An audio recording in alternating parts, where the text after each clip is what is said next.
for sabotaging their business, vet bills, and an assault. Court come to order. All rise. Have a seat, please.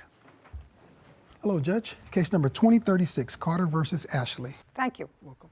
You're sisters, is that correct? Yes. You decided, according to your complaint, to go into a business, some sort of a doggy daycare. In what month and year did you decide to go into that business? This year, 2 months ago, May. Do you have any dogs of your own? Yes. How many? I have a poodle and 2 pits. And you? I have 4 pit bulls. Did they all live in your home? They did, yes. They did? Yes. The two of you decided to go into this alleged business and needed some space, according to you, and went to the defendant who was renting a house. Is that right, Mr. Ashley? No, it's not a house. What is it? It's a building. What kind of building? It's a commercial building. Okay. On this commercial building lot, there's a backyard or a back Yes. empty space, and it's an open space with a fence. Yes. So it's not a home. No. What arrangements did you make with the Carter sisters to rent them that space? I made arrangement with Deborah Carter. May I see that?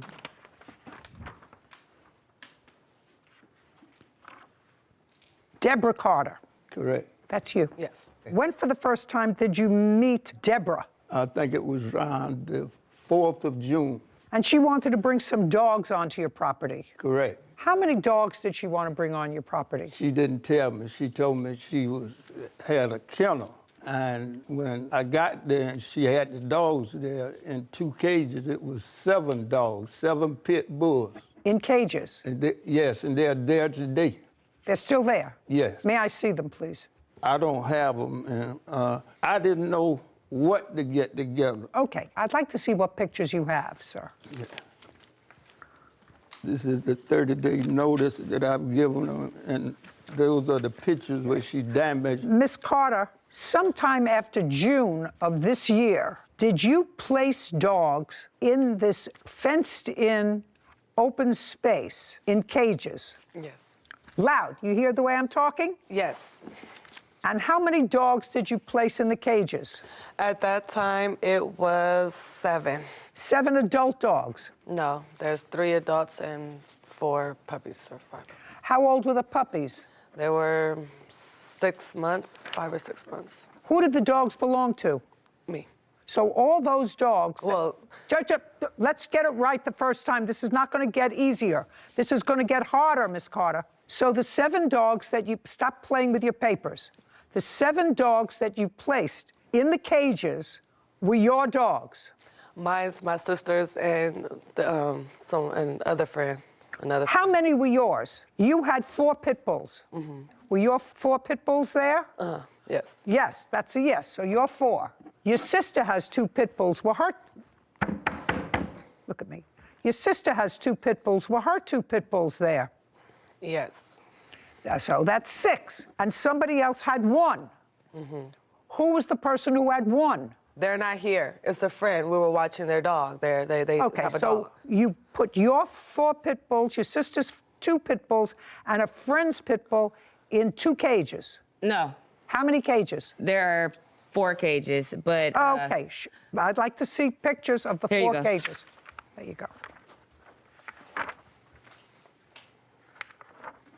And that's just to separate them. Your Honor, when she By first... sex. Shh, just a second. Prior to meeting the defendant, where did you keep your 4 pit bulls? In the yard at my home. Was it in the backyard that you kept the 4 pit bulls? Yeah, they had space in the backyard, but they stayed in the house. And then when it's time to do their thing, they go outside. They stayed in the house in the living room. So they were house dogs? Yes. And what about your 2 pit bulls? I stayed in the front house. They stayed in the house with me. On what date did you bring your pit bulls to the yard? June 4th? June 6th. 6/6. And you paid him for a month. Mm-hmm. Is that right? Yes. How much did you pay him for the month? $500. And the 3 puppies that were 6 months old, what did you intend to do with those? We had people that wanted them. We were supposed to move. Just a second. Were they yours or hers? Who did the 3 puppies belong to? Me. They belong to you. So don't speak for her. Okay. Good. I've been speaking for all my life. I don't care what you've been doing all your life. Right now, I'm getting answers to someone who may or may not be swift enough or savvy enough not to tell me the truth. Did you ever have more than 7 dogs in the yard? No. Okay. So this is what I'm sort of confused about. Of the 7 dogs that you kept in his yard, 6 of them were pit bulls that belonged to you. And what you're suing him for is, you say, because of him, you lost your kennel business where you want, well, that's what it says here. You lost your kennel business. Daycare. What? It's a a dog daycare. daycare. It's a daycare. There's no dog daycare. They were your dogs. No, we were supposed to be inside. We were only supposed to be outside for a week. The business is a business, like you said. It has a storefront. It has a middle section. The storefront is where we take the small dogs. When you come in, we'll greet you, assess it, bring in the small dogs. If you have bigger dogs, he has a middle section. We were supposed to split the building in half. And he never He split. never cleaned the inside of the building. We had to go in there, power wash it ourselves. We bought our own paint. We were only supposed to be outside for 2 weeks until his people cleaned the inside for us. Okay. Is that what you were supposed to do? No, Your Honor, they are lying. Okay. The building was a motorcycle shop. They ain't brought no paint. They ain't cleaned nothing in it. It's still not clean. Okay. And Were they they didn't have no money. Just a second. How much in total did they give you for rent?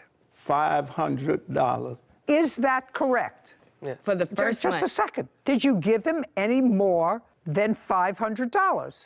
No.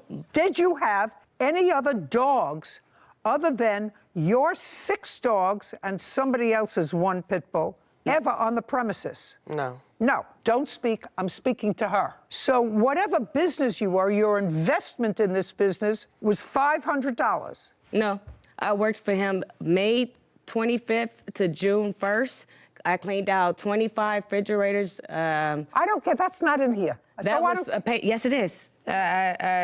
She ain't worked for me. Yes, she- just a yes, she second. did. I sent it to you guys. Just a second. Miss Carter, there is absolutely nothing here that says that you worked for him and he owes you for that. Well, Let me tell you what your complaint states. Your complaint says money owed for sabotaging of business, vet bills because one of your dogs was injured, and I'm not saying it- actual and punitive damages for assault. That's what your claim is. I'm just saying that I cleaned those appliances. I He don't- said that that was a payment for rent. So that was for the second month of rent. It was lying, Your Honor. $500. Just a second. He was supposed to pay me every day, but I just told him to put I it don't- towards the rent. Okay. And that's what we agreed to. So okay. the first month and the second month was paid for. Listen to me.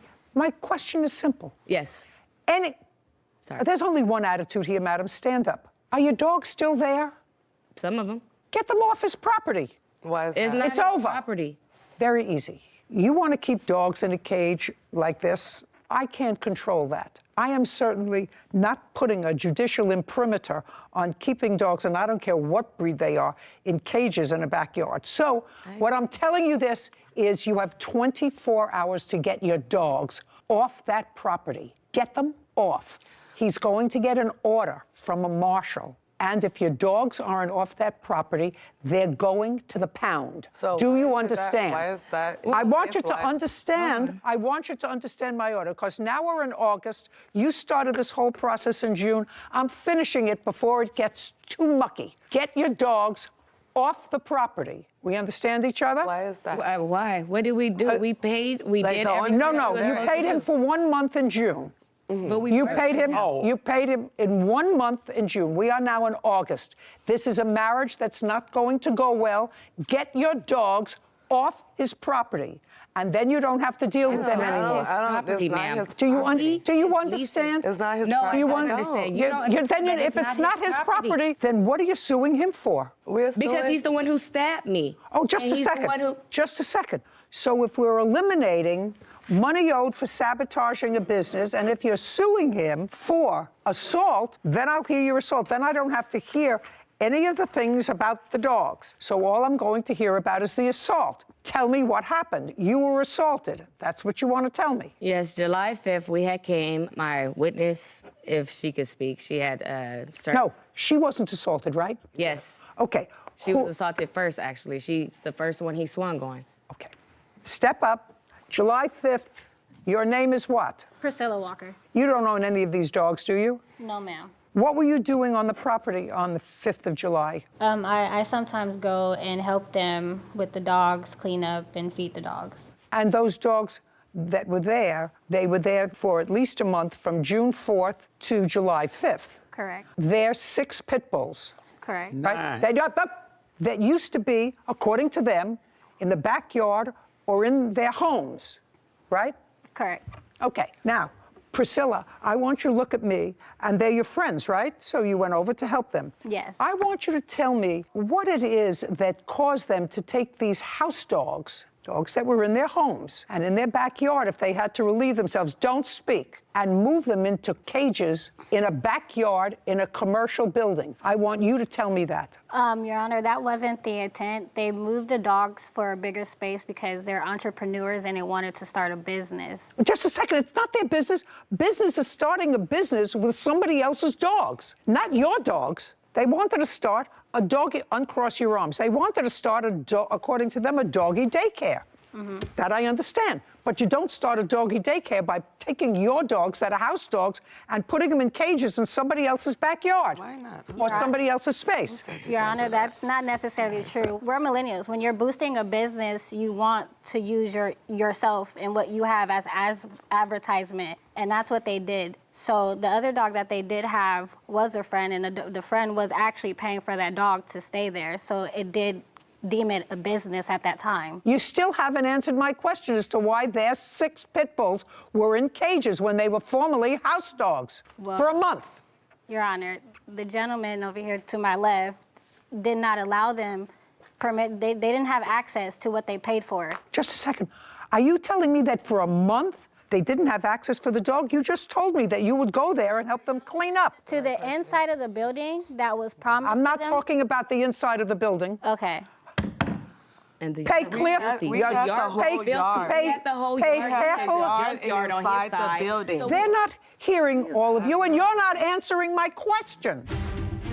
The 3 of you went there for what purpose on July 5th? To feed and clean up after the dogs. How'd you spend the weekend with them?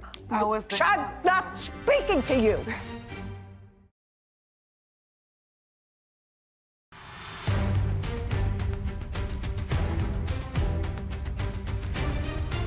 Denise and Deborah Carter claim their former landlord, Charles Ashley, broke an agreement to store their dogs. They also claim he assaulted them. Charles claims he was the one who was assaulted.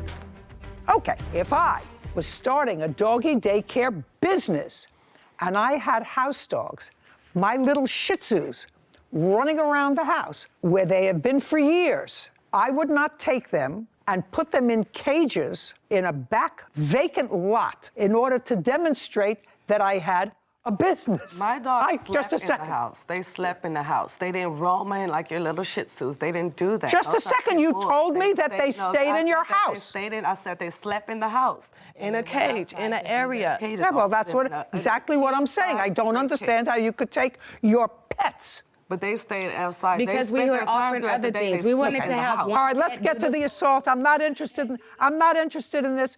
Now, Your Honor, I have the lease here. I'm paying the owner $4,000 a month.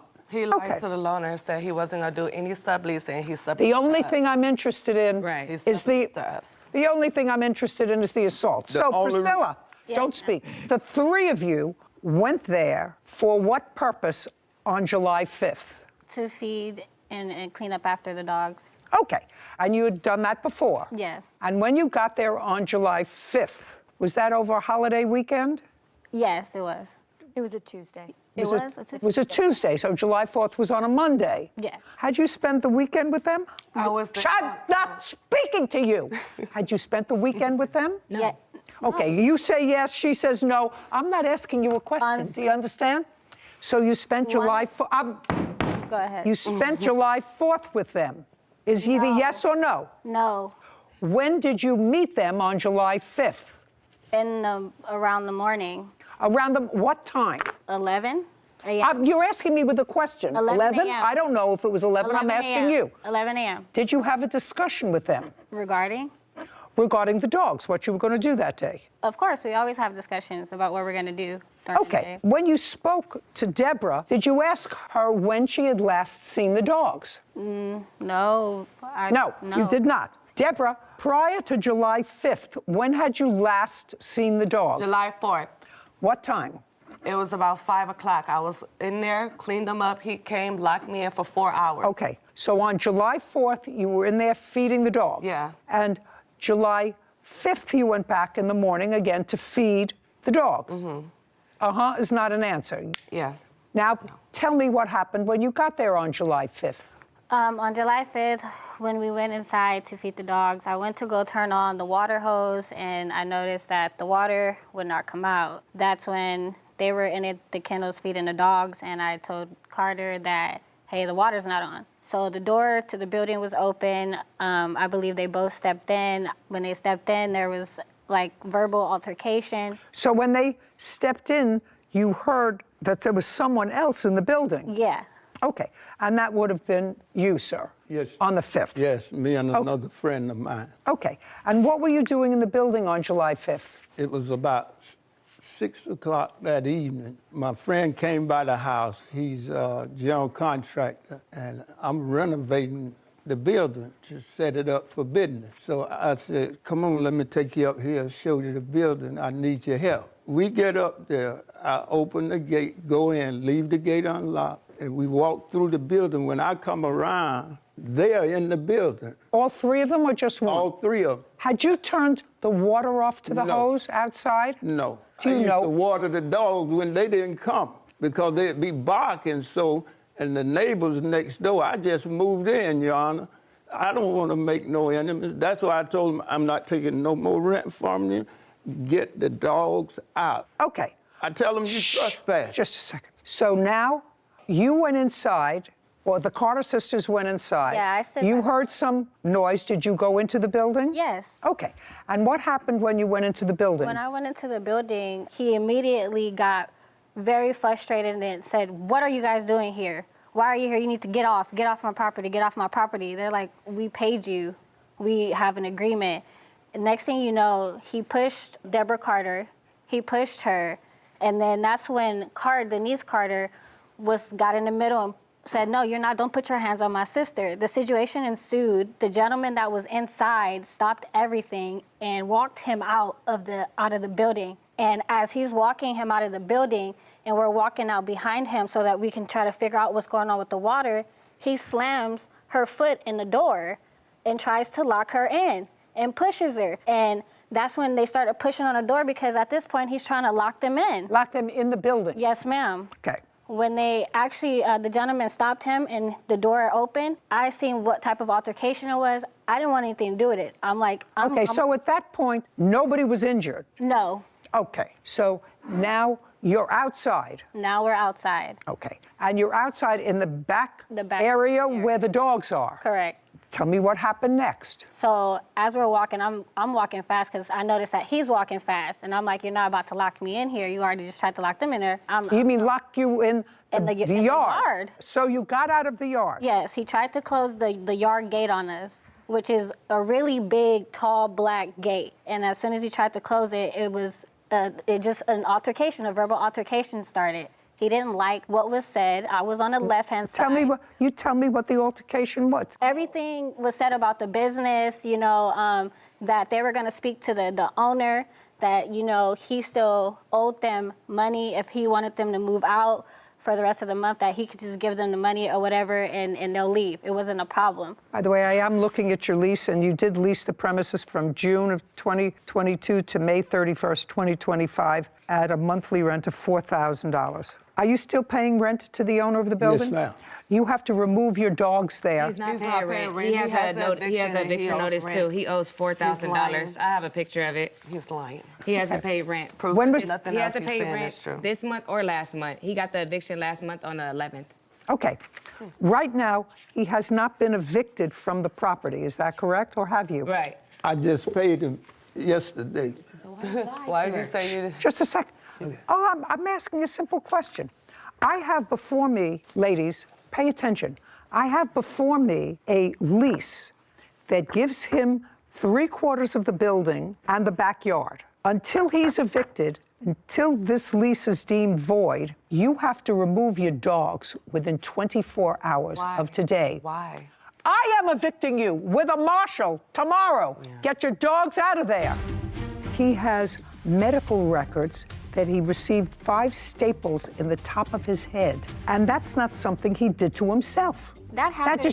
That's not something he... No. Get up, stand up. Where do you think you are?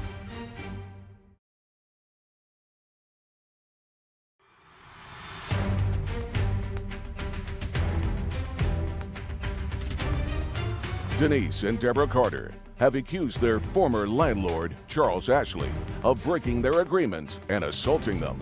Charles claims Denise and Deborah attacked him first. Okay, we're going to get back to this assault because I have other things to do today. You're outside. The gate that he's tried to cross has opened up again. And He got really angry. He was saying a lot of curse words, you know, you need to remove all your, you know what, if you don't remove it, I'm gonna remove it for you type stuff. And after that, he swung with his right hand and it connected with my face. After that, he started punching on all of us, so we had to defend ourselves and fight back. And then an altercation got started, and everybody was fighting with everybody. So Fighting it was the with- yes. 3 of you and him. Yes, that's Okay. correct. Did you go to a doctor? No, but I was. Did you, just a second. Did you take photographs of your face? No. What about you? Deborah, were you hit by Yes, the I was. defendant? Yes, I was. Where were you hit by In the my defendant? face and my Did you- foot. No pictures, and I didn't go to the doctor. I self-healed. Good. And what about you, Miss Carter? Where were you The hit? doctor. I had to go to the ER because I had to get stitches. I had 9 stitches. Okay. And- Well, tell me about the stitches. That's what I want to know. How did the cut that required the stitches take place? When he was attacking us, he was swinging on me, and he had a blade in his hand, and I thought he was punching me, but really when I was blocking myself, he was taking. That was the second occurrence, because after the first one, we tried to leave the situation. He was upset and put out a knife. We thought and we were attacked leaving, us yeah. with He the just knife. came back with the knife, and Now I'd like to see the records. here's the knife records, and then here's the police records on when he was arrested, and that's just like my stitches and what doctor I went to and like my medication. Okay. Now I'm going to take a look. Okay, Mr. Ashley, the only thing that I actually want to know about from you is there's no question in my mind that the plaintiff did not cut herself. No question. I want to know how she got cut. I don't know, sir, Your Honor. I didn't even have a wallet on me. I'm 75 years old. I wouldn't even argue with her. I went to the back door, the gate, and they had a trash can where they had propped it open. So I went to move the trash can, and that's when this one hit me and knocked me down. And when I was coming up, Deborah hit me in the head with a 2x4, and blood just went everywhere. Did you go to the doctor? Yes. I'd like to see your report. It's in the record. Your Honor, I have a video of what happened. I could just solve this right now. Oh, I'd like to see it. Okay. Do you have it through the assault? I'm just interested in the assault. It's just the assault. Just the assault. Yeah, it's just press I'd like play to right see it. here. Okay, if you press play, you'll see him slamming us out.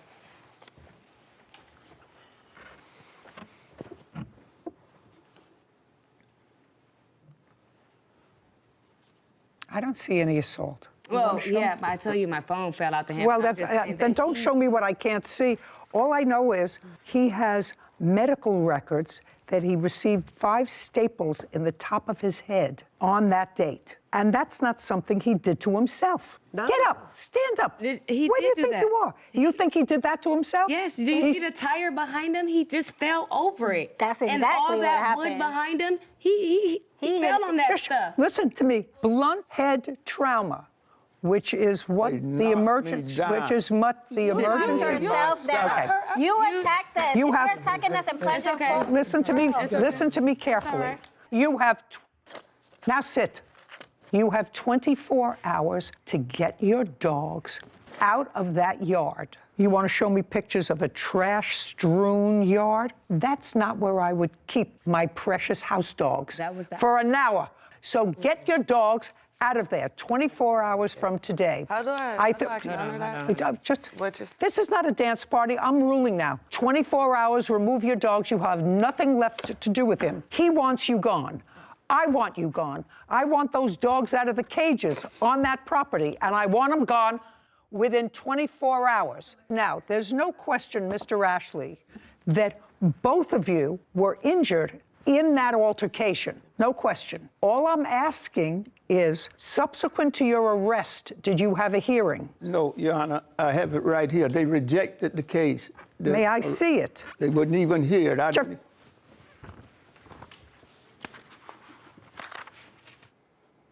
They rejected it. Did you have a hearing? They didn't tell me about anything. They didn't tell you about anything. Well, that's because they rejected the case. Okay, I'm telling you, because I'm issuing an order, I'm giving it to you. You're the lawful tenant of the building. You can take it to a marshal, take it to the sheriff. Those dogs have to be out of there within 24 hours. We're done here. This court is adjourned. You know, it is what it is. I thought it was a good decision. It was the truth. He has no consequences. It just is the reason why we don't believe in the judicial system. I'm not going to be renting out to them no more, and I'm not going to rent to nobody. I think that it's so cruel to keep 7 dogs in small crates, day, night. Especially in a commercial building, open lot. People shouldn't have dogs that do that. There should be a license required to own a dog, not necessarily to be a dog, but to own another living creature. I don't know what kind of mind would think that it's fair. Beatrice Jackson and Nicholas Smith for the balance of a wedding contract. Court come to order. All rise. Have a seat, please. Case number 2030, Gordon versus Jackson Smith. Thank you. You're welcome.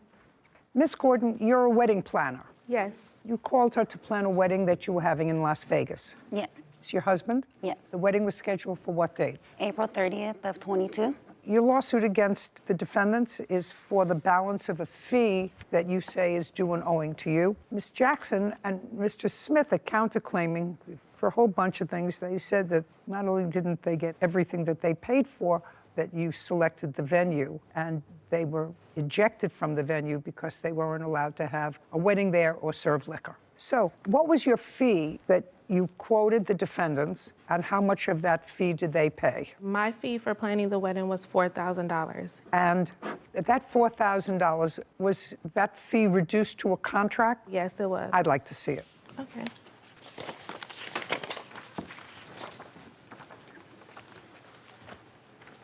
Ms. Jackson, this your first wedding? Yes. And yours? Yes.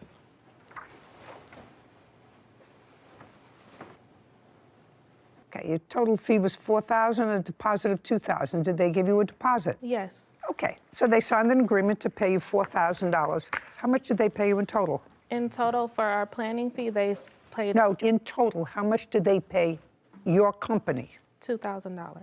$2,000. Correct.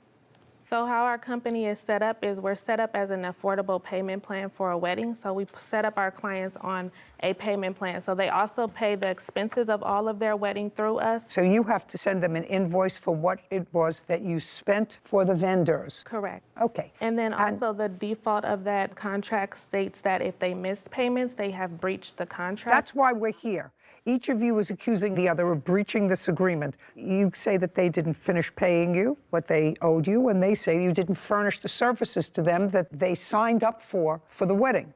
They gave you $2,000, and the wedding was supposed to be held where? The banquet hall. Did you send them a deposit? No, because at that time she had not paid enough money. Just a second. The answer is no. You had not sent them a deposit. No. Had they sent you the deposit of $2,000? They sent me the deposit for our planning fee, yes. I'm talking about for your planning fee, $2,000. Yes. And how much was the deposit for? 50% of $16,000, which was $8,000. And where is the invoice for that you sent them? I don't have that invoice because she was not able to secure the venue. I read it. And from what I read in your complaint, the original venue that you secured, according to you, was rendered unavailable because of a broken pipe. That was the second venue, we went through 3 venues. The first venue, she lost that venue because she could not keep up with the payments and did not submit money for a deposit. The second venue was the R&R Event Center. That venue she lost because a pipe broke in the venue. Okay, just a second. R&R Event Center. And when was that taken? That was booked on March 11th, 2022. And I do have the invoice for that. And how much was it? $2,250. Okay, that's much better than $8,000. Okay. Did she put in a deposit? Deposit was made from the monthly payments that she makes towards her wedding. Show me invoices that you sent her every month. Yes, I have that. Well, I'd like to see them. This is the statement of the account. It lists all the invoices that she was sent on a monthly basis. So she paid you the $20,000 that was invoiced. Her wedding cost a total of $23,600. No, that's not what I said. Opening balance was $0. Invoiced $20,451.57. Paid $19,356.57. That's what this says. Uncross your arms. Correct. No, that's okay. That's so correct. She paid for everything. Now. No, she didn't pay for everything because, as I just stated, her wedding cost a total of $23,651. Let's go back to, because I see that we're not getting anywhere. Before her wedding, before anything happened, before she said, I do, and before he says, I take you, she paid practically $20,000, which was your original estimate and her budget for the wedding. There's a second. That's either a yes or a no. Before the wedding, your original budget that you were given by the defendant, I read the papers, was $20,000. So, and as that's either a yes, I read the papers, or a no. Yes, that is the budget she stated she would like to stay around. But however, in planning a wedding, you cannot give an exact of how it's going to cost. I didn't say that. I didn't, so Madam, pay careful attention to me. I've made 16 weddings. I've had 16 event planners. I know exactly how it works, and I know exactly that you can't always predict to the $100 or $50 or sometimes $500 how much more the wedding is going to cost. It never costs less. That's not what I said to you. I said by the time the wedding took place, she had paid the vast majority of the original amount that she said she wanted to spend for the wedding. And that is accurate. Correct. She said she wanted to spend $20,000. She gave you over $19,000. Did that include your fee? No, it didn't. Just a second. So the answer is no. That's what she wanted to spend, exclusive of your fee. Correct. Now, of your fee, she gave you an initial deposit, or they did, of $2,000. So that's either a yes or a no. She gave you $2,000. Did she ever pay you the other $2,000 for the fee? And the rest of the expenses that you want are the additional expenses over and above the $20,000 that, stop shaking your head, over and above what she originally said she wanted to spend. Correct. Now, I'm going to get to what happened just about a week before the wedding. Okay. You had booked a place. She had paid for the place, $2,250. Yes. And that was at R&R. According to you, something happened at R&R. Stop shaking your head. It's annoying. Something happened at R&R. What happened at R&R and when? Correct. The wedding was scheduled to happen on April 30th. Tell me what happened at R&R. I was informed by Rico, the owner, sitting on that side, that a pipe had busted and the venue would no longer be available for usage on her wedding date. And on what date was that? It was around the week before her wedding, or 2 weeks before her wedding, sorry. Date? I don't have the exact date. You own, manage, or what, this R&R? I'm the owner of R&R Event Center. Okay, tell me your last name, sir. Cox, C-O-X. Do you remember having a conversation with the plaintiff about the venue? Yes, ma'am. Do you remember when it was? March 25th of 2022. Can you tell me what you said to her and what she said to you? We had a conversation. I'm like, hey, problem with my venue. I had a pipe that busted. I won't be able to host their wedding. Well, the reception, I should say. So I informed her I can put her in contact with other venues that I may know, or I could send her back the deposit. She asked for the deposit back. I sent the deposit back probably within the hour. How much was the deposit? $2,250? No, ma'am. How much was it? $1,125, which was half. So 50%. Yes, ma'am. So you sent her back the deposit. Yes, ma'am. Did you receive the deposit, Ms. Gordon? Yes, I did. The wedding wasn't until April 30th. So you had plenty of time. Well, not plenty of time. You had time to look for a new venue, or else they were Which going to I have to did. change the date. Correct, and they found Just it. shh. What venue, you can sit down, Mr. Cox, thank you very much. What venue did you select? And had you ever used them before? No, I had not. I never worked with a challenge budget like this for a venue. If you don't like the budget, don't take the gig. Yeah, I won't. And that's where the reception was held. But that venue was not allowed to have this kind of party. I was not aware of that until the day of the wedding. That's your problem. That's not their problem. They hired you as an event planner. They did, They're and just they got checking. a wedding. The wedding went the entire time. The wedding was not closed until after the wedding had already ended. So they used the venue regardless. Okay. Miss Gordon, it's your job as the event planner, which is what I don't understand you being here. It's your job as the event planner. They don't live in Las Vegas.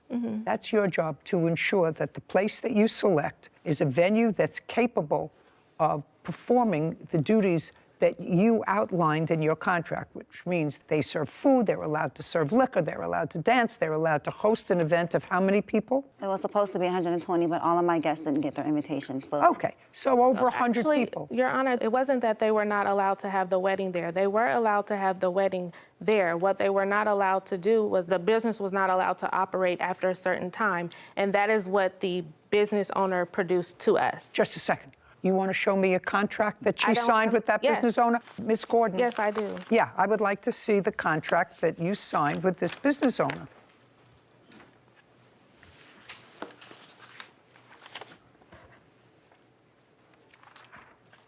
Sarah, just for my own information, would you look up this venue, please? Tell me what you find. Sure. Ms. Gordon, this space was a little less money than the previous space that you had selected. Correct. $500, $700? Yes, and that's because they were not providing all of the things that the original event place was providing. Was this event space that you booked at the end of the evening, I don't want to use the word raided, closed by the police? That's either a yes. Did the police arrive at this venue? Yes, they did. Okay. And what time did the police arrive at the venue? They arrived at 9:30. Is there a police report that anyone has? No. And how many parties have you done where police arrived at the end of an evening or during the course of an evening in the 2 years that you've been in Las Vegas? Never. And the police arrived at this wedding not because anybody was creating a disturbance, there weren't shots fired. Well, no, that is why. You may say to her, I don't know anything about the venue, but that's your job. You're supposed to know about the venue. When I told her in the first place that she needed to postpone her wedding, that was my professional You mean that's advice. No, that's not what she hired you for, to tell you to postpone her wedding.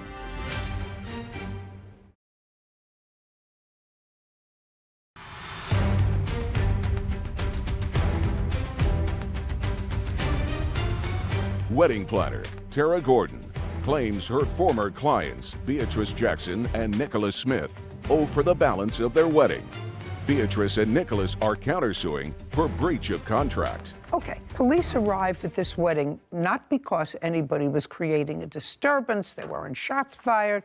Well, no, that is why. They initially had a report because Well, I don't know that. If you can show it to me, I don't have the I'd be police more than report. happy to look at it. The police showed up. May I bring my witness up, please? For what reason? Because she can attest to the altercation that took place prior, which is why we were even brought up on the radar, because the other businesses in the vicinity of where the business takes place had complained. There was a lot of altercation back and forth outside of the event because she refused to sign the agreed upon payment plan to continue payments after the wedding. You understand that I'm not particularly sympathetic. I'm not I'm letting you know I'm not particularly sympathetic for the following reason.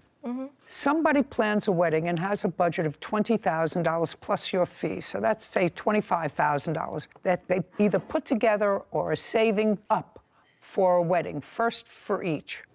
A week before the wedding, something happens with the venue.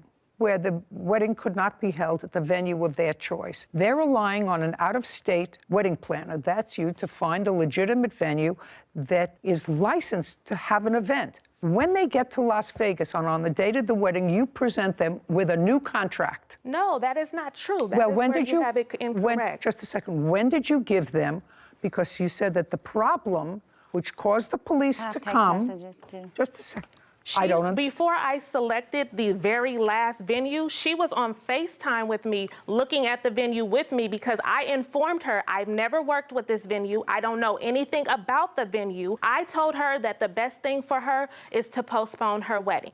She was already behind in payments. This is her third venue. Just a second. She paid you almost the entire $20,000. She paid it in March. In March. Doesn't matter. She paid you almost the entire 30 days before her wedding. That's what you're not hearing.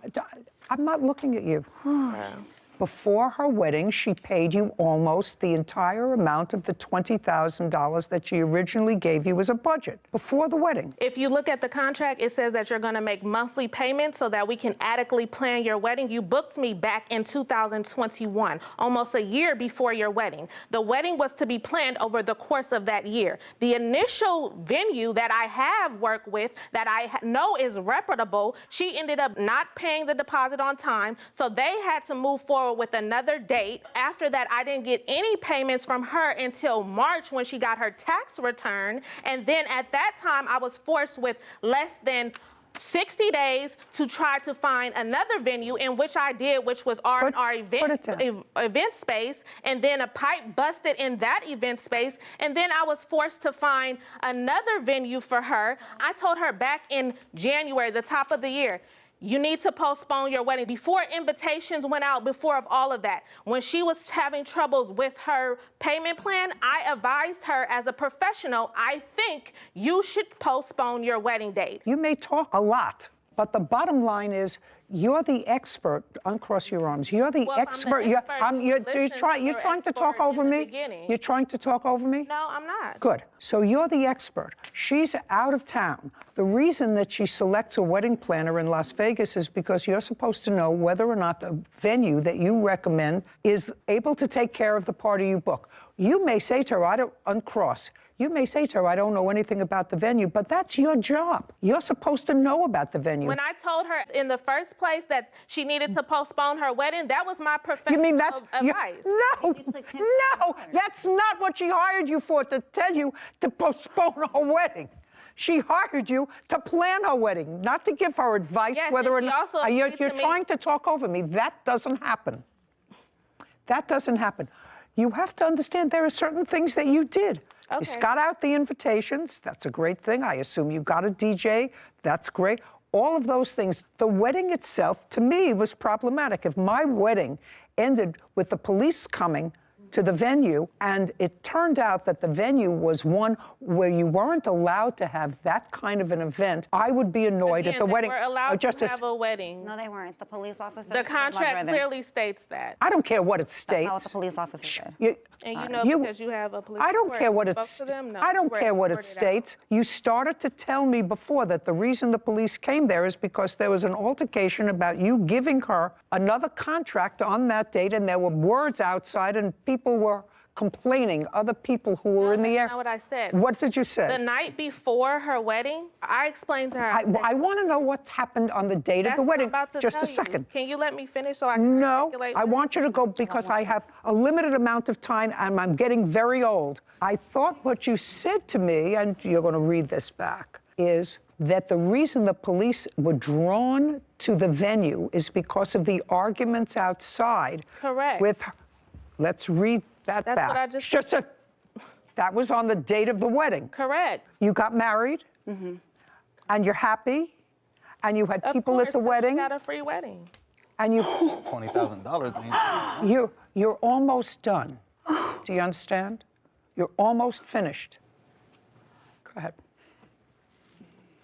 We were brought up on the radar because the other businesses in the vicinity where the event took place had complained. There was a lot of altercation back and forth outside of the event because she didn't agree to sign the payment plan. Okay. So the reason that you said, let's go back. that the police came to the venue and then shut it down because it wasn't allowed to be used for what it was used for was because there were altercations about this second contract.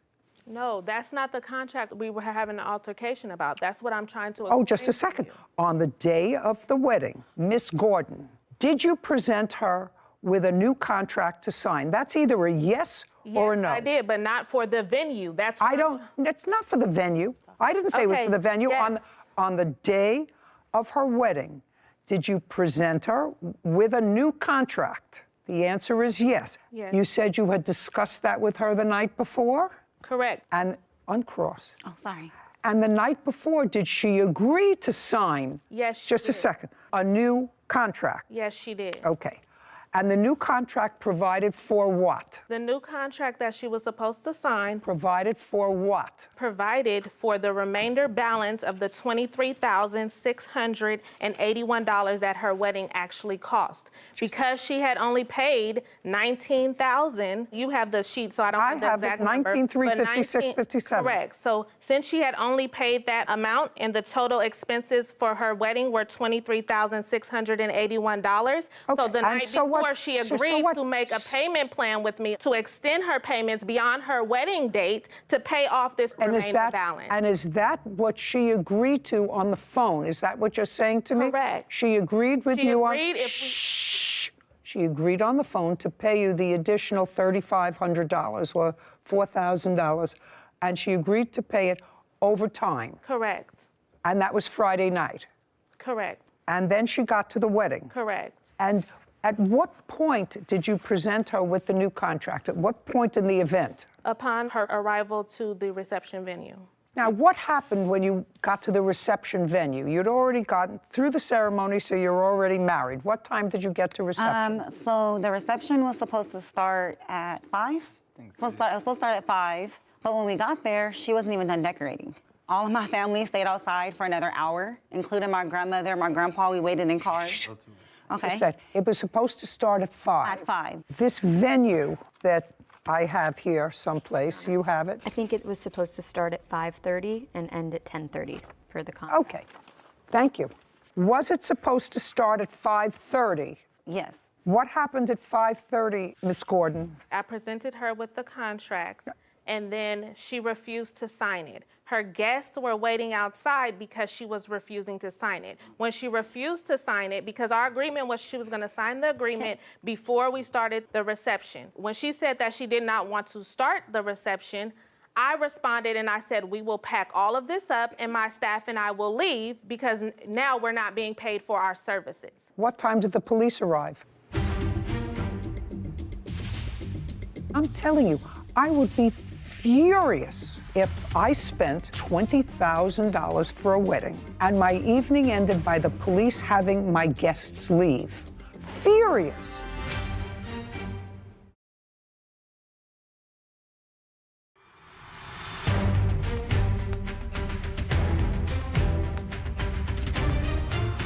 Wedding planner Tara Gordon has accused her former clients, Beatrice Jackson and Nicholas Smith, of refusing to pay the remaining wedding balance.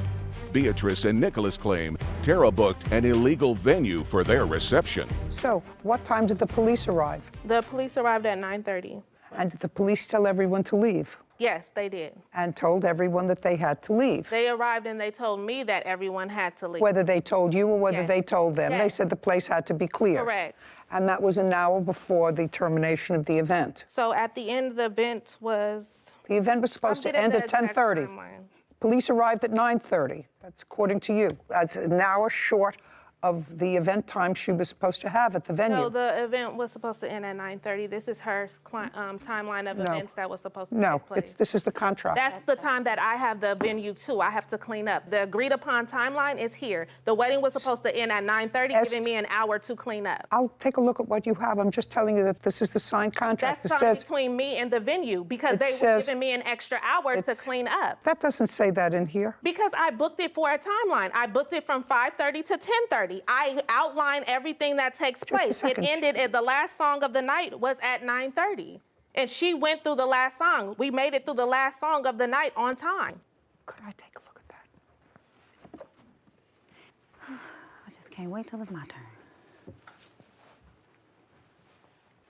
Well, the last song of the night was supposed to start at 9:30. Yes, and it started earlier Oh. because we made it through and she was done dancing. And by the time the police came, it was just mingling and dancing going on. So she had made it through her entire wedding reception is what I'm trying to state. Yes, Mr. Cox. Please. Hey, Your Honor, I'm back. That's not true. The police actually came at 9 o'clock, and Were you there? I was He the was the DJ. DJ. You were the DJ. Yes, ma'am. That didn't get paid. Don't, Oh, he got paid. don't He got paid. speak. So the police arrived at 9 o'clock. That's correct. And what happened when they arrived, Mr. Cox? So- By the way, did you know them before the wedding? No, ma'am. Did you know her before the wedding? Just conversation that we had via Facebook or telephone. No, he did Which not know me So, no. prior Just, to the I'm not wedding. I'm not talking to you. I'm talking to him. She booked your services. Yes, ma'am. And how much were your services for the night? My DJing services were $500. Were you paid? No, ma'am. What happened when the police arrived? The police came, asked everyone to leave. Do you know anything about this venue space where the wedding took place? Yes, ma'am. Tell me about it. It's a storefront. So are a lot of venues in Las Vegas. Your case is dismissed. Do you understand? This is not a free-for-all. As far as I'm concerned, you got almost exactly what her budget called for. And I have one vendor that wasn't paid. Because she didn't pay. It's clear. Well, how do I know that you paid the other vendors? At least I know one vendor that you didn't pay, and she It's paid right in almost front of you. $20,000. They got paid because, okay. I have two things. I have one vendor that's here that wasn't paid. You were paid almost $20,000. The balance, part of it, is for your fee. Part of it is My for... fee was not. Are you saying that part of this money that you're suing for, this $4,000, was not part of your fee? The $4,000 that I'm suing for is part of my fee. Of course, that's what I said. So part of that money was for your fee, and part of it was for vendors. I have one vendor here who says he wasn't paid. Well, I have receipts from other vendors if you like to see. No, I know you had a lot of vendors, but you didn't pay him. He's the only I didn't pay him body. because she didn't pay me. It's clear. She didn't pay me enough money to pay her venue. I have here proof of how much every item in her wedding cost, which exceeded the $19,000 that she paid. Clearly, she owes more money. That's the facts of the matter. She owes more money to She's what her wedding countersuing cost. you for ruining her wedding because you booked it at a venue that wasn't allowed to have a wedding. She's got a counterclaim for far more than your claim. Bottom line is, she picked a wedding planner, she picked a venue, she tacitly approved this change of venue. Both of you had to at the last minute, but you did that relying on the wedding planner to find a venue that was capable to hold the event, and it wasn't. It wasn't. That's your job. Your job is to find an appropriate place so that the police don't raid a wedding a half hour before it's over. That's not the way a wedding is supposed to end. So what I want you to tell me is you're suing her for $4,300. How much of that $4,300 is your fee? $2,000. And you didn't pay him. No. So that's 24 minus 500. You didn't pay him because you have to pay him. I paid him. Part Well, of he's it already was to paid. pay him. I'm deducting it. Okay. I'm not paying you for your fee. Okay. You booked the wrong space for your fee. So far, I have $1,825. Other than the DJ, who else didn't you pay? I'm very clear. Can I?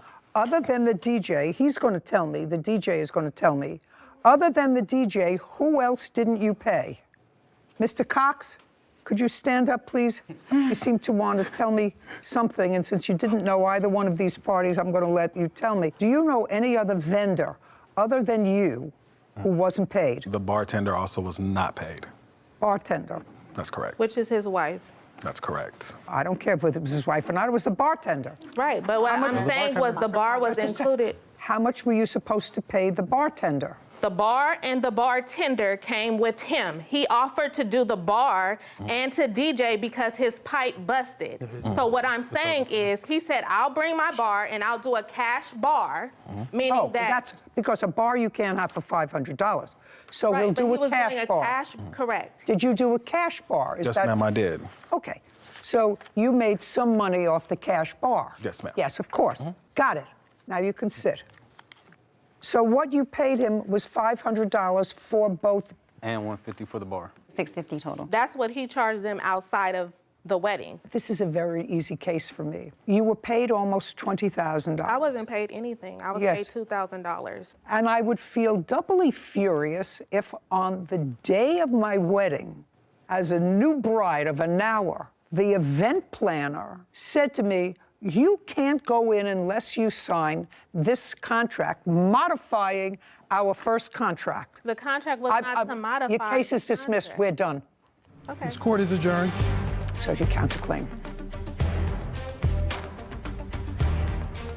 There are some things that I realized that, I could have done better. Basically, 10 days before the wedding, add additional $4,000 on top of $20,000. That never happened. It was just her way of just trying to come up on more money, in my opinion. At the end of the day, she had got her wedding. I'm actually sometimes surprised at professionals like this woman, who is an event planner, has a reputation. She was almost fully compensated for this event. And the wedding was, if it were my wedding, I would say, it's ruined by having a police shut it down. We had a wedding a month ago. What would you think if the police shut it? You would not be happy if you paid any amount of money to a professional and had that happen. For dance class fees. Court coming to order. All rise. Have a seat, please. Hello, Judge. Case 2086, Renner versus Velasquez. Thank you. You're welcome. Miss Renner, you run a dance studio. I do. How long have you had it? 30 years. And what age children do you teach? We have a Mommy and Me class, which starts at 18 months, and our oldest student is 19 years old. And Miss Velasquez has a daughter. And she was at your school during what period of time? She started in June of 2020, and she quit in June of this year. Your lawsuit is simple. You claim that Miss Velasquez owes you money for her daughter's dance lessons. Yes. The defendant actually disavows owing you any money. She said that you actually behaved in a mean-spirited way in not allowing her daughter to finish her recital. So I'm trying to think back to my days when I was 6 and 7. And if I remember correctly, the name of the school that I went to, and I know that this is not something that everybody is breathless to hear about, but I haven't had one of these cases. And I was thinking back to Miss Nottage, who had a dancing school in her home on Parkside Avenue in Brooklyn. And I do remember that you took classes I took toe, tap, ballet, and acrobatics, which was not my strong suit. Any of them, none of them were my strong suit. Father always said that I should sue the city because they built the sidewalk too close to my behind because my legs are short. So being a ballerina was really not physically possible for me, but in my mind, I thought I was a ballerina. Anyway, as do most little girls, I assume. So you worked during the year, and at the end of the year of your dance class, I remember you gave a recital. Everybody got all excited and dressed for the recital. I assume that's what happens in your class. Yes, that's a yes. Yes. Did you have a contract with Miss Velasquez? I have a registration form which acknowledges receipt of studio policies. Well, policies is not a contract, but I'll take a look at it anyway. The question is, do you have a signed contract with her? No. Okay. May I take a look at that?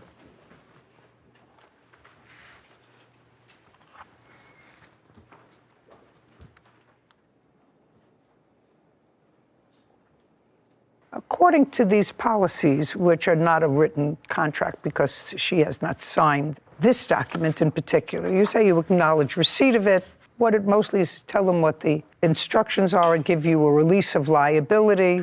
It does indicate here that full tuition is due on the first class of each month. And how much was the tuition for Miss Velasquez's daughter? From January through June, it was $170 a month. And then from September through December, it was $165 a month. Okay, so around $170 a month. And I assume she was current on her tuition in 2020. And in 2020, did Miss Velasquez make her payments on the first of each month? Well, I can't say exactly on the first, but yes, it was always current, which is why. That's not what I asked you. Was it made pursuant to your policies here on the first of each month? I don't know. I don't remember specifically. What about in 2021? Were her payments made on the first of each month? No. When did she stop making payments in 2021 on the first of each month? Well, I have emailed spreadsheets here, and so starting in December, she asked me if she could make small payments, increments throughout the month because she was a single mother and wasn't able to make the full payment on the first. So you said yes, that she could make payments incrementally. And do you have that same arrangement with some other parents? I do. How many other parents do you have that arrangement with? Well, anybody who asks in... How many? You run the school. 5. How many students do you have? 5. Okay. So you have that arrangement with this mother plus 5? And that is inconsistent with your policies. Yes. That would be a yes. Now, tell me what happened, Ms. Velasquez, that caused you to fall behind in your payments. You acknowledge you fell behind in your payments. Yes, I do. When did you fall behind in your payments? I asked Ms. Renner if I could start making payments in September of 2021, which I have written as well, if you would like to see that. And in October, I didn't pay anything because my father passed away. And I explained that to her, and then I made up for it in November through payments, and I just continued to pay as I could with being a single mom. Well, that's not a reason to not pay her, being a single mom as you could. You understand that? Yeah, absolutely. Okay, so I'm sure you're doing the best you can. You're trying to give your little girl, how old is she? 9. 9. Trying to give her the best possible experience. It's all wonderful, but this is her business. And if you owe her money, then you owe her money. Since the policies are honored and sometimes not, there was one part of your policy, even though that this is a contract that I actually find ridiculous, because in your lawsuit, you claim you're owed $946 and $7,169.76 interest. That's not happening. And it's not happening. You gave me an easy out because you really don't enforce your own policies. I try to be kind to people who And I need try help. to be kind too. Being kind is not suing somebody for $900 and suing them for $9,000. That's not being kind, because, you know, there's no question that you agree that you owe her some money. Yeah. Okay? But it's an unconscionable, even if there was a contract for it, I would probably find it an unconscionable piece for somebody who owes you less than $1,000 and you want $7,200 because it includes interest. I find that ridiculous. How many students were in Ms. Velasquez's class? Approximately 18. When you say approximately 18, the number varied based on what? Well, my memory, it was either 18 or 19 children. I don't remember how many. That's a very large class. Are you the sole teacher? Well, I do the ballet, and I have a teacher who teaches the jazz class. Your daughter takes ballet or jazz, or both? Yeah. Your daughter stopped going to school when? May 17th. Tell me the circumstances. That was when I got a ledger from the studio that said that I owed $965. And my math was thinking I was closer to like $360. So I kept messaging and asking where the confusion was. And I didn't get a response until May 27th. That said what? That said I owed $1,300. And this was from Miss Jenny. And that was for late fees? What was it for? The dance team and the costumes for the recital that was coming up. Okay. Well, do you have a ledger? And I'd like to see your ledger. So far, I have, according to you, what you owe, because you did a breakdown of what you owe. It is your claim that you owe $846, correct? Yep. And she says you owe $946. That's without the interest and the late fees. Yeah. So you are actually, based upon raw numbers, $100 apart. I have an email from her stating that she owes $947. I'd like to see it, please. And later today. Do you keep a certain amount of clothes at Miss Barnes' apartment? No, Your Honor, they're usually in my truck. So you stay with your mom? Yeah, that's my primary residence. Like, it's maybe two days out of a week. Mr. White, this is what we're getting. You see where we're starting to smile now?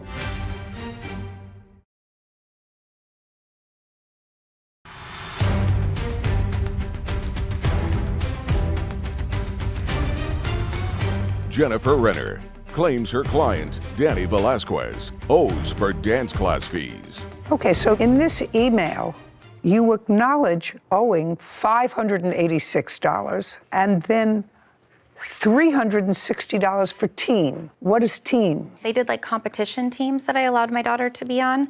Before I let her audition, I made sure that Jenny was okay with my payments, and I sent it all in. No, I'm just reading the email, which seems to acknowledge that you owed her $947. Yeah, so the team portion was $361, which is what I thought was owed. No, you said team, and your regular tuition said that I owed $1,301 when I only owed $586. So $586 and $361 and $947. You're correct. I just couldn't get any accurate numbers. I'm taking your numbers that you acknowledge. Right. First she said it was $1,647 I owed, then she said $1,400. Right now I have, she says amount owed $946. You said it was $947. So let's say it's $947. And that's without late fees and without interest. So you would consider that a fair number. Yeah. And Ms. Rayner, you would consider that a fair number? Yes. Judgment for the plaintiff. We're finished. Thank you very much. Thank you. This court is adjourned. I think it was fair. I just wish that my daughter would have been able to dance. Money was due to me, and she was not paying. I had to go in and be the one that broke her heart. She argued with every statement we sent her. We've already found a new studio, and it's amazing. Pay your bills. It's a big blessing in disguise that my daughter's not with Jenny anymore. I'm sure you were a great dancer back in your day. Maybe ballet now isn't for you, but I'm sure you were the cutest one in the class. But I do think it was unconscionable for the owner of the dance studio to agree that the mother only owed around $900, and she wanted to have this court pay her almost $9,000 in late fees and interest. I mean, I think just unconscionable. It was a good shot. You know, usually when you do a contract, a formal contract, contracts usually say if any part of this contract is found to be either unconscionable or illegal, the remainder of the contract remains in full force and effect. Usually you have something that says that. Well, this was just an acceptance of the school policy, but the school policy clearly was flexible. It was, and as soon as she said that, I was hoping that she would have drawn up for those 5 or 6 parents that were on a different payment plan.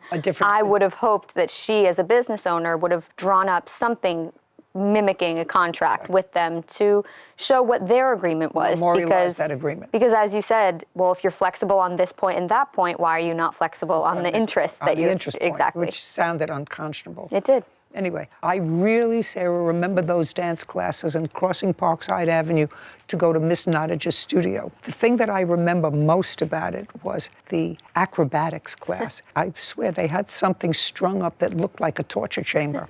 It was strung up from the ceilings and you were put in a harness. You started from one end of the room, and when you got to the minute, she pulled you up on a pulley and you were supposed to do a somersault. And I remember I couldn't get off the ground. My little chubby legs were flailing, and I couldn't get my behind over the rest of my body. Listen, I'm not a dancer either. And then I started thinking about law school. Yeah, I think that's a good career path. Right. Case 2088, Jenkins versus Barnes. All parties, please step forward.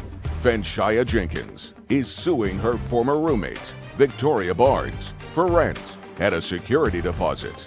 Miss Jenkins, you were a short-term roommate of the defendants. Yes, ma'am. She put an ad on the internet. Yes, it was in a Facebook group. I was referred by my college. It was for subleasing, rentals, apartments, of that sort. A room?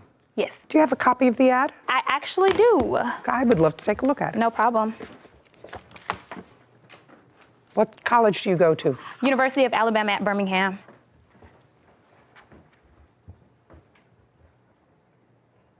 Miss Barnes, you were pretty specific in this. It says it's average about $800 a month. Utilities included, unfurnished, looking for a female roommate, sublease, personal, bedroom and bathroom, pool, tennis, laundry site. Must be willing to complete a background check. Yes. Okay. And did you go to look at the room? Yes, ma'am. On what date? It was the same day that I signed the sublease, which was, I'm so sorry. It was February the 10th. No, I moved in on February the 10th. That is incorrect. We signed our sublease on, I believe it was actually maybe January 22nd. Does it have a date on it? This only has the date for when I will be moving in and May moving I out. please see it? The date is on the signature page. Okay. It's on the last page of that packet. You don't have to help her prove her case. I want to make sure she got it right. You don't have to help her prove her Yes, case. ma'am. Well, who crossed this out? It says subleasee is one of, first it said one, that's crossed out, and then it said two total tenants occupying the premises. I did cross that out because it is two of us. And I accidentally wrote one of one, but it's two of us total. And that was crossed out on the date that I signed it. Is that correct? Yes, it was quite a few pages on there. So it was agreed that there would only be the two of you occupying the premises. Not completely correct. That's what it says, that there would be two people Yes, ma'am. occupying the premises. Am I correct? In the initial agreement, I made it clear that... No clear. This says the subleasee's interest in the sublessee is one of two total tenants occupying the premises. That's what the lease says, which means there are only two people, according to this sublease, which is signed, who will be occupying the premises. That's all it says. I haven't finished the next page yet, but that's what the lease says. Not what you made clear, not what you might have said outside of this. This is what's binding. Okay. And this indicates that the subleasee, that's you, Yes, ma'am. does not need to obtain her permission. Not at all. Overnight guests, which would make sense that she doesn't need your permission to have overnight guests. Yes, ma'am. Okay. This is what your case is about. Now I've read this agreement. You moved in February 10th? Yes, ma'am. And started to have difficulty because Miss Barnes has a boyfriend. That would be you. Yes, ma'am. And he was there a lot. No, that was not a problem. Well, according to you, it was a problem when he had his own key. Yes. And he came, according to you, unannounced. Yes, ma'am. Alone. Well, it doesn't say that he has to be announced. I can understand it if he was occupying the residence with his own key and there all the time. That certainly would be in violation of the lease. Would you stand up for a second? Tell me your name, sir. It's Sean White. Are you and the defendant currently living together now? No. Have you ever lived together? No. Can you tell me why it would be that you would have a key to her premises? Well, she is my fiance. We've been together almost... Because she's your fiance? Yeah. When did she become your fiance? Around a year ago. And is there any reason why you're not living together? Yes. In recent... Yes. You're going to tell me. Yes, ma'am. I'll tell you. In recent events, I just lost my father, and I'm trying to launch my trucking company and get that off the ground, so it's just... wouldn't be the best thing right now. How far is your residence from your fiance's? About an hour and a half. And her residence from your business? I'm a truck driver, so I'm always mobile, but where I load at, she's usually close to it. And that's when you stay at the house? Yeah. And how many times a week do you load your truck? Close to her, maybe 2 or 3 times. 2 or 3 times a week? Yeah. So that means that you're spending either 2 or 3 nights a week at her house? Yes. Yes. And that's been going on for how long, sir? Just this year. So far, we're doing fine. You see, I don't yell unless someone provokes me. Heard. He seems like a very nice man, nothing that frightens me, right? Thank you. And he visits his mother on Sunday. The guy is a hero, perfect for you. Thank you. I don't know what you want from her.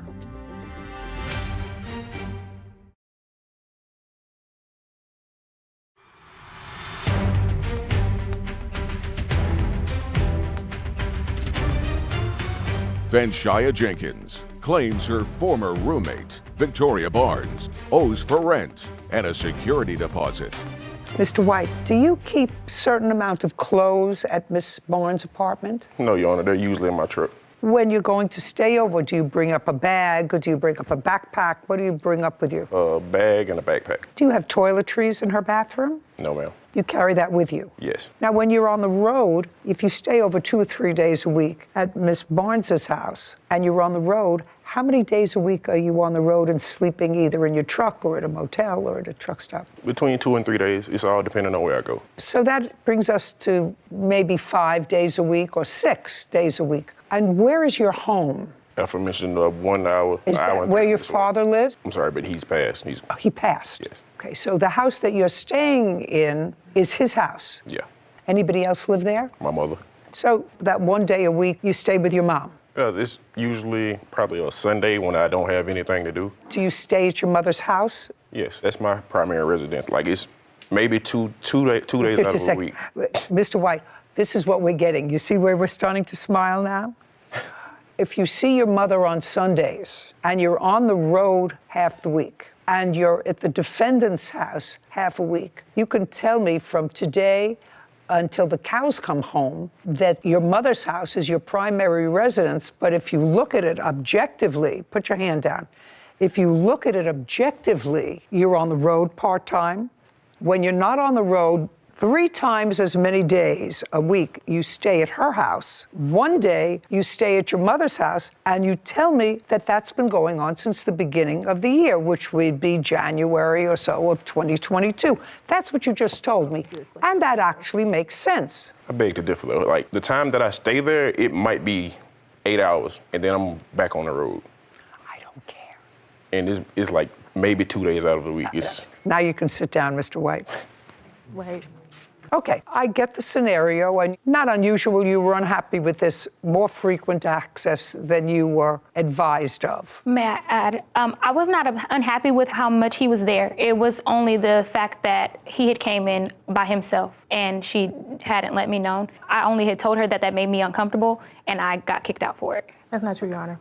Well, when you say got kicked out, I think you acknowledge that you gave her a 30-day notice to leave. Yes, ma'am, I did. And other than this issue of house guests, were there any other issues that you had with her? When the situation happened, she texted me and asked me where I was. I told her when I got home that we can have a conversation, and that's when an argument ensued, and multiple arguments happened after that. Were they all about house guests? Just about, yes, ma'am. And at the beginning, they were all about Mr. White. Right. Okay. And your sublease agreement actually specifically says that only 2 people are living there. Yes, ma'am. And Mr. White has already made it crystal clear to me that he spends his time either on the road or at your house visiting his mom on Sunday. And that sort of makes this fuzzy. Okay, anyway, it didn't work out. He seems like a very nice man, nothing that frightens me. Thank you. Right? Thank you. And he visits his mother on Sunday. The guy is a hero. Perfect for you. Thank you. So you moved out, you got another apartment, whatever it is. I don't know what you want from her. I want the money that I gave her, period. And What money? So she made me pay her security deposit. No, just a second. Yes, ma'am. Security deposit. Yes. Fine. Did you get your security No, ma'am. deposit back? Absolutely not. How much was your security deposit? $350. Okay. Did you return her security deposit? No, ma'am. Okay. You have to return her security deposit. Well, being as though she left the room damaged, I didn't feel like I needed to. You have photographs of the damage? I have stained carpets. Just a second. Do you have photographs of the damage? No, ma'am. Good. $350. She gets her security deposit back. Yes, ma'am. What's next? The remainder of the rent for the month that I moved out, which I moved out within. Just a second. Yes. Did you pay her March's rent? Yes, ma'am. You did? Yes, ma'am. Okay. You paid that the beginning of the month? Yes, ma'am. Okay. And how much did you pay her? $630. Incorrect. Clearly paid you February's rent when she moved in. Yes, ma'am. Did she pay you March's rent? So she gave me... That's either a yes or a no. If she paid you March's rent, did you get 2 months' rent from the plaintiff? Yes, I did. Okay. And she moved out. Can I explain why I don't feel like I'm entitled to give her the money back? Because the apartment complex, when we got into the initial argument and I was made aware of the slander and the allegations that she was portraying against Sean and myself, I was told that being as though I made it legal on paper that she has 30 days to the resident, that she would still access to my apartment for the remainder of the month of March until the 17th of April. And also Sean has seen her sending people to my house, her coming in and out of my house when I was at work, supposedly gathering her things, but my personal belongings came up missing. Oh, and she had access Hold to on it. 1 second. After March 17th, did you have any property in the apartment? Just be very careful what you say to me. After March 17th, you say you physically left the apartment. Did you have any property there? That's either a yes or a no. May I confirm the date so I just don't give you false information? Okay, thank Yes. you. So the very last day that I was there was March 22nd. Shh. You keep doing that. You keep doing that. I'm sorry. Okay, good. Okay, so the very last day that I was there was on, I believe, March 20th. Oh, then you owe for the month of March. Then you get your security deposit back, $350. We're finished. Thank you very much. That's all, Judge. What? That's what she gets, her security deposit back. That's it. She gets her security back. Doesn't get rent, doesn't get moving costs, doesn't get damages. She gets her security deposit back. Goodbye. Have a happy life. Have a nice day. This court is adjourned. I really just thought that everything was fairly normal until just the conversation about me. A security deposit is the least of my concerns because I don't owe her rent. Expressing my discomfort with her boyfriend being in the house alone with me. For her to even mention him harming her in any type of way is not only offensive, but it's disrespectful. It wasn't like, you know, he was my personal friend or I met him anywhere else. I met him through her, so I just didn't want to be home alone with him. Honestly, it's outrageous. The implicate that I do anything to her is it's beyond me. My safety does come first. I put me first. I gotta put me first. I wish her nothing but the best away from me. I thought that the fiance was absolutely charming. I did too. I thought he was such a nice guy. Visits his mom on Sundays, has a job. Hard-working, regular, stayed home while his dad was ill. Really a nice guy. But it was clear that he may say my primary residence is with his mother, but that's a visit on Sunday. When he can, he stays with his fiancée in the house. Clearly that was not part of the lease, but forget about that, Sarah. She's a tough broad. His former clients, Mary and Michael Rhodes, for unpaid demolition work. Court come to order. All rise. Have a seat, please. Hello, Judge. Case 2115, Atar versus Rose. Thank you. You're welcome. Mr. Atar, you were hired to do some, according to you, demolition work and other work at a property owned by Mr. and Mrs. Rhodes. You gave them an estimate for that work. I think the estimate was $11,500. Is that correct? Correct. And it was outlined what work you were supposed to do. You started that work, and according to you, at some point there was disagreement with either or both of the Rhodeses, and they stopped payment on a check that they gave you. Correct. And the check that they gave you was for $4,200. And then you stopped work for them. Yes, ma'am, we're finished. So you're suing them for the canceled check and for other unpaid work that you did that you didn't get paid for. Correct. Mr. and Mrs. Rhodes say that they were not satisfied with the quality of your work. It cost them $9,000 to both replace things that were stolen from their property by either you or members of your team, something which I don't think that you question that somebody from your team, not you, somebody from your team may have taken metal property of theirs that they didn't own. So let's go back. Mr. and Mrs. Rhodes, is this a new property to you, or is this a property that you owned for a while? It's a new property to us. That's what I thought. Yeah. So is it a private house? Yes, and we were remodeling it. Okay, when did you purchase it? We purchased in January of 2021. Is it a single-family residence? Yes. How much did you pay for it? $769,000. Describe the property to me. It's in northern Altaloma or Rancho Cucamonga. It's an acre property, has 2 levels on it, and a single-family ranch-style home on it right now. And what we asked him to do was demolition the lower half. Do you have a photograph? I do. I'd like to look at the photograph of what you wanted him to do.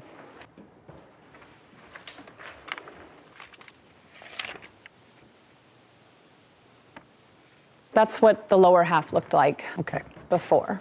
So this whole portion you wanted him correct to demolish and remove the debris. And grade flat. Is that correct, sir? I can't see from here, ma'am. Okay, we're going to show it to you. To demolish it, flatten it, fill it in. Remove all the debris. Yes. Okay. And did you have a written contract? We did not. Well, that's always a mistake. Always. How did you find him? I believe I got his business card. It was on my personal car, I think at Home Depot. We had bought this house and we tried to find somebody to do the work, but... Mr. Rhodes, let me tell you that the best way to find somebody is not somebody who leaves a card on your car at Home Depot or any place else. Yeah. It was a difficult time to find contractors with COVID and everything at that time. And at the time, I'm also going to add, because I read in the paper somewhere at the time, he didn't have a license. He did not. And you knew he didn't have a license. Yeah. That's the first thing I told him, Your Honor. I do not Just a second. They didn't say no, we didn't know. They said we knew. So you got somebody who had no license to do what you wanted him to do, and you got his number from a card that he left on your windshield. Did you ask for references? That's either a yes or a no. No, and I'm not really sure actually 100% on where I found that card. I think it doesn't matter. Yeah. I mean, but he did tell us he was in the process of getting his license, that it was coming. Yeah. I know. What does that mean? It doesn't mean anything. You're two intelligent people. Okay. So you hired an unlicensed contractor to do work on your house and agreed to pay him $11,500. Now, Mr. Rattar, the $11,000 included labor and materials. Is that correct? There was no material. It was labor and bins. Well, that's material, labor and bins to remove Yes, ma'am. all the equipment that you needed Yes, ma'am. to complete the job. Yes, ma'am. I Is got that pictures correct? Of before, too, of what I was supposed to do, and I took a picture. Well, no, I have that. You have the wrong picture, Your Honor. Okay, I'd like to see the picture that he has. I was supposed to do from the post all the way to the other post, remove everything, and the pool and the deck. Mr. Rattar, the $11,500 was an all-inclusive figure. Yes, Your Honor. One of the things that became an issue is a bobcat. Correct. From what I'm piecing together, you hired somebody in a bobcat to do a bobcat. That's a big piece of equipment that knocks down something. I rented a bobcat. And somebody who operated it. My worker. You didn't know how to operate the bobcat. I know how to operate bobcat, but I was controlling the demolition site, ma'am. I was like many things Just a were going at the second. same time. I had to control everything.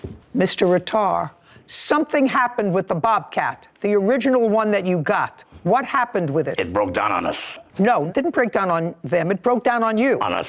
It broke down on you. Yes. So what did you do? I took it back, and next day they're supposed to deliver me another one, but they sent me a drunk driver and another broken down bobcat. I returned it. At that moment, I asked Mrs. Rhodes, can you please go down Home Depot, which is like a mile away, so we don't stop wasting time, rent a bobcat or not. Just a second. Why should she rent a bobcat, sir? Your $11,500 included the bobcat. But I paid for it. No. If you're going to pay for it, that's one thing. Then what are you sending her for?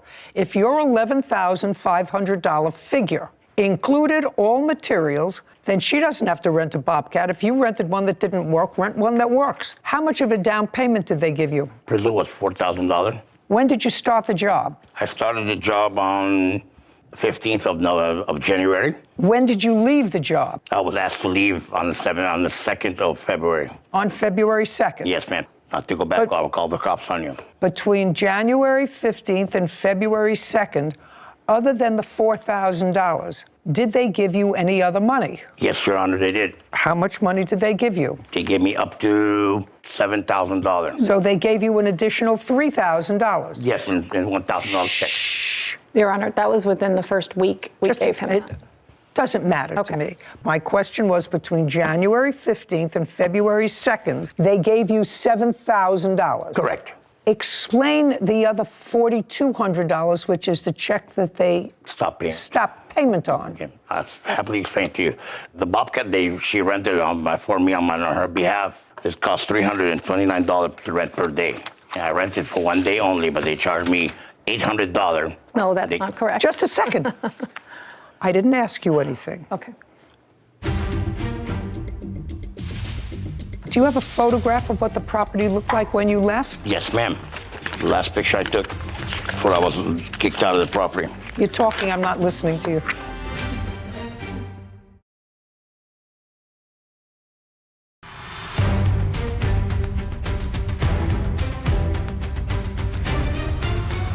Michael Attar claims his former clients, Mary and Michael Rhodes, owe for unpaid demolition work.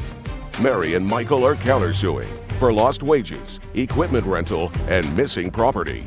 Now, they paid you $7,000. Correct. They wrote you another check. The final check was supposed to be $5,000, but they only gave me $4,200 because they mined $800 for the bobcat rental. Just a second. First of all, the total bill wasn't 7 and 5. 7 and 5, even my rudimentary math, is $12,000. That would be $500 more than your agreed contract, which was for $11,500. They gave me $6,500 because they gave me small checks. They gave me the first initial Just a check, second. and they gave me smaller ones. Sir, you're the businessman, whether you have a license or not. I asked you before how much money did they give you between January 15th and February 2nd, and you said $7,000. I didn't write it down, Your Honor. Well, you're here asking for money. And you have to write it down. You have to have work some. I've done performed already. No, sir. And I just did the job, Your Honor. I did 7, 8 other side jobs for them. I don't care whether you did 7 or 8 side jobs. Your original agreement with them was for $11,500, including all material. Now, what you said to me was that they gave you $7,000, and you said they're supposed to give me another 5. Well, another 5 is more than your quote. Ma'am, the balance was 5. How? The initial check, then they gave me $1,000. How much money did you give them all together that he cashed? $7,000. Then they owed you $4,500 pursuant to your agreement. We agreed to $11,000, not $11,500. $11,500, Your Honor. Anybody have any proof of what the agreed amount was? We had a verbal contract with me, Mr. Rhodes. Fine. I will indicate that it's $11,500. If they gave you 7, they don't owe you 5. They owed you the difference between $11,500 and the 7 that they gave you. Now, one of the things that you disputed, Mr. Attar, was this Bobcat. Who paid for the Bobcat? Show me. They minus it from the final price. Just a second. Was that an argument? The argument about is, Your Honor, is they rented for 1 day, but they charged me 2 days, $800. There's no Bobcat rental for $800 for 2 days. I got. Do you have the bill for the Bobcat? I do, yes. And it was for 2 days. Go over a certain time. Because it was returned late. So they charged a second day. But in his text messages, he did request it for 2 days. Is that the total price? Yes, and I did not subtract it from his payment. Total contract was $652.74? Yes. Do you have a photograph of what the property looked like when you left? Yes, ma'am. The last picture I took before I was kicked out of the property. You're talking, I'm not listening to you. Just show me a picture. Yes, ma'am.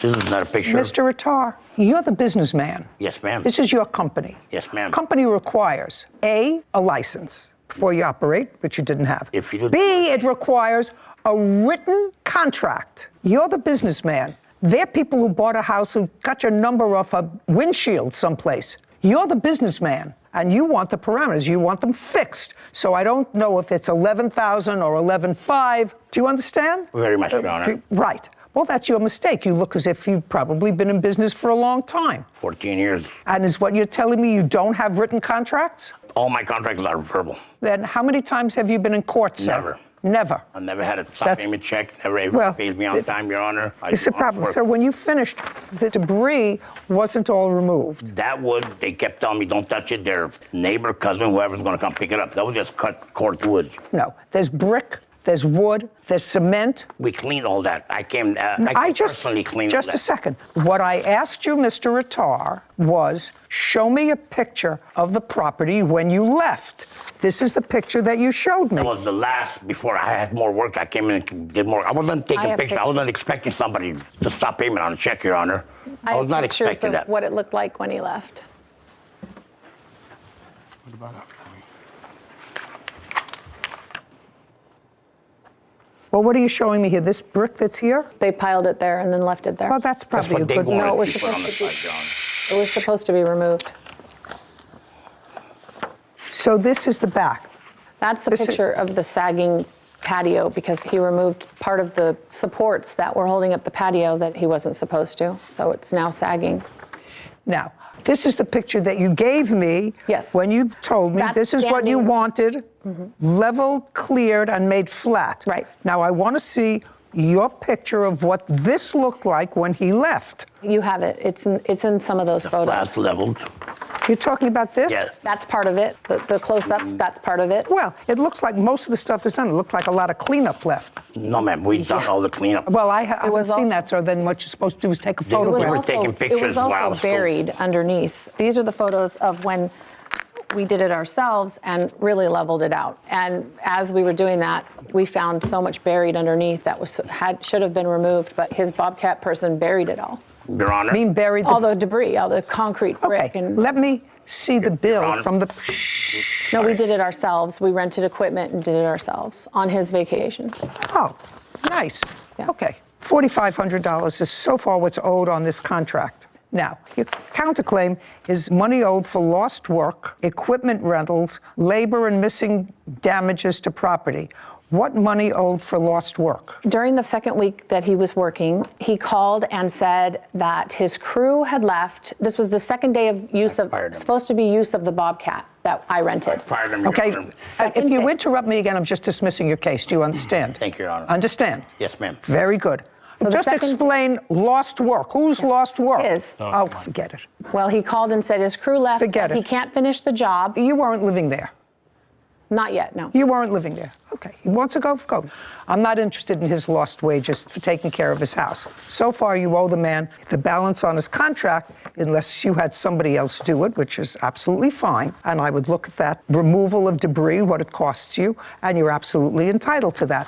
Deducted from what you owe him, which is $4,500. But he didn't finish the job. Just a second. You tell me, how am I supposed to gauge how much of the job he didn't finish?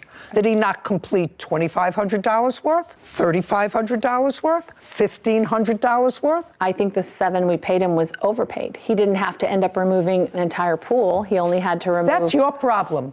Just a second. I read that. You said it's not a big pool. It wasn't 8 feet. It was only 24 inches. He gave you a price to level everything. Nothing delineated.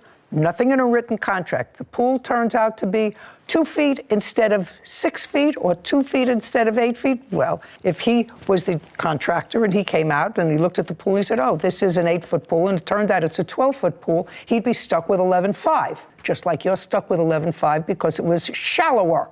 Now, you owe him $4,500 unless you want to produce for me bills that you have for rental equipment, et cetera, and I will absolutely deduct that from the $4,500.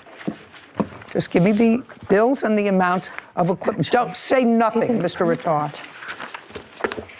Mr. Rhodes, did you rent a Bobcat? The one that I cleaned up the yard with? Yes. I rented a piece of equipment. Jump up! Yes. And you know how they pick up metal? No, I don't know that, sir. I'm a television personality. I don't know about people driving down the street to pick up metal. I've never had somebody drive down the street and say, I'm looking for metal. They don't even come down my street and ask if I want sharp knives.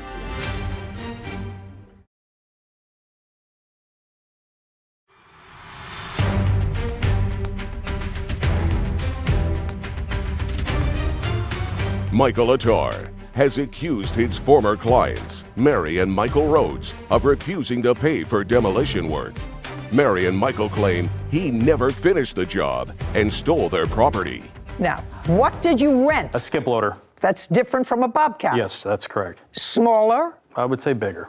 Bigger. And do you remember how much it cost you?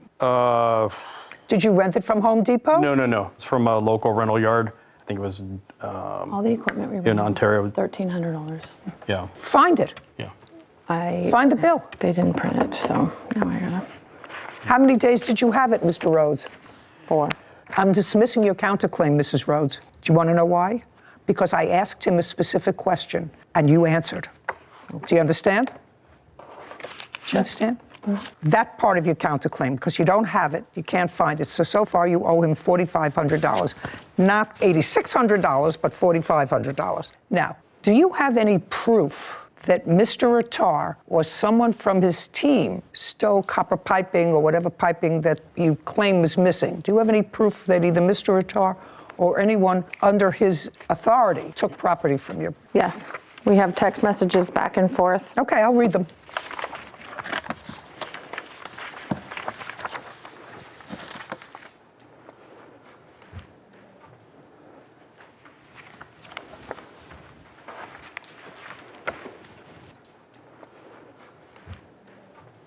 Okay, so what you're referring to with regard to the stolen property is you send a picture and there's a little piece of pipe there, one piece of pipe, and you say, Mike, did you or your guys happen to grind off 2 metal poles and concrete blocks? The kids use those for volleyball nets. And he says, oh my God, no, sir, but I'm guessing the person whom I gave my metal to, no problem, Michael, please give, and I don't see the rest of this message. Yes, so that was the beginning of things we noticed that were missing. Oh, I don't care. And if this is what you're talking about? Yes, he's saying he let a metal person onto our yard, and they went and took everything that was metal. Okay. Okay, now, Mr. Attar, Yes, Your Honor. I want you to tell me about the missing metal on this property. She was standing right there, and there was a metal guy that drives down the street. And you know how they pick up metal? No, I don't know that, sir. There's people I'm a that drive down the television street with pickup personality. trucks. I don't know about people driving down the street to pick up metal. I've never had somebody drive down the street and say, I'm looking for metal. They don't even come down my street and ask if I want sharp knives. Okay. Do you understand? Very much, Your Do you Honor. understand? Very much, Your Honor. Okay. Who is this person? This person was picking up metal, and I Just a asked for permission. I said, ma'am, just could a he come second. down the property? Just a second. Yes, ma'am. Was this person picking up metal for nothing? Yes, Just a second. Yeah. You're a business guy.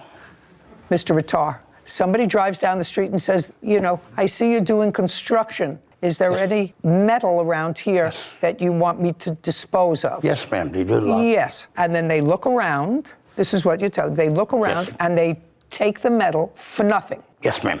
This would be cheaper for me instead of load it on my trailer and take it to the recycling metal yard. So what metal did they take, sir? I assume Everything you watched. that I gave him. What was did you right give there. them? Nobody went up there and cut no poles, ma'am. Well, they sent you a picture of a pole, sir, and in response to the picture of the pole, you said, oh my God, I'm guessing the person whom I gave my metal to. I'm guessing. No problem. And then you say later, tell me what it is, and I will either look high and low to get it back or replace it. That's what you say. Yes, I offered to replace it. That's what you say. I offered to replace it. Now, next question. I need an itemized list and what the value was of the metal taken. No, there's a list of everything. They're listed in there.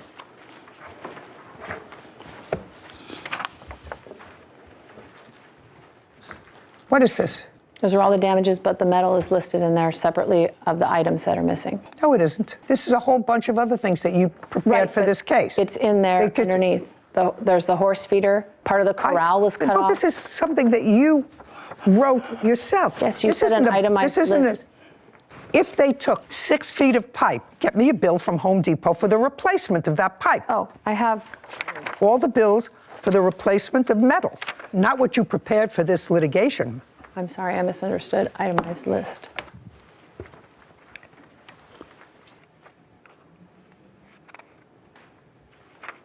Did you take down a horse corral? No, Your Honor, I did not take no horse corral. I have nothing Horse to do. corral, is that metal or is it? It's made out of galvanized metal, yeah. They cut pieces off of that were sticking up to take to recycle, I guess. Just a second. Was there a 4-sided horse corral? Yes. That looked like this? Yes. That they took down? They cut pieces that were sticking up above the horse corral, attached to the horse corral. You're being petty.